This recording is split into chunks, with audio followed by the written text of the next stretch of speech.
Hi everyone, Sammy here. In this video I'm taking a look at the Medusa. This is a collaborative effort between Dreadbox and Polyend.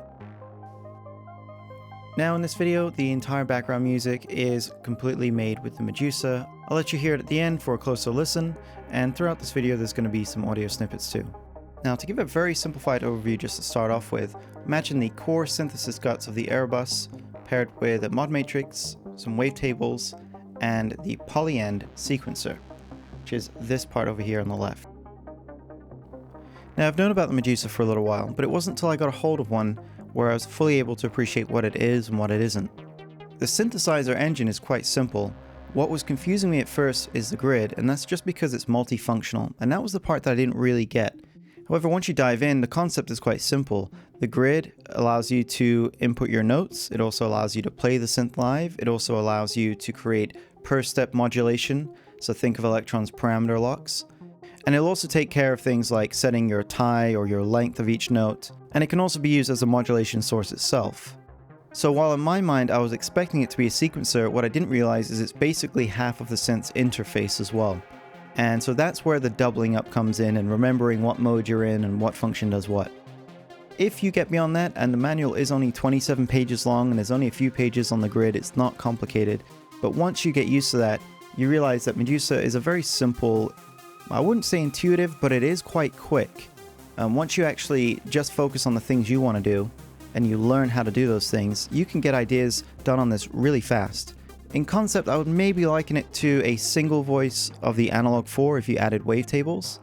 But it's not really that either, because there's a paraphonic mode where you can actually cycle through all 6 of the oscillators, and there's 6 of them. 3 of them are analog, and 3 of them are digital. Operating the mod matrix is pretty quick. Programming the actual synthesizer engine is quite easy. The only thing I don't particularly like is the menu diving near the grid, and that's partly because you've just got this one knob to control everything, and it just is easy to scroll past what you're looking for sometimes. But if you're the kind of person that can get past that, then you're really just going to be evaluating it on sound. Now for my part, I think the sound is really good, especially after I've recorded it and I'm just sitting down listening to it. I can hear it's got that Airbus sound to it. Not quite as good as the Airbus in my opinion, but it's definitely up there on that level of very raw, rich analog sound. And when I first got the Medusa, I wasn't overly impressed with the wavetable selection, but it's had an update since then, and the wavetables that have been added since have actually been quite good.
So in conclusion, my friends, this is not a cheap synth.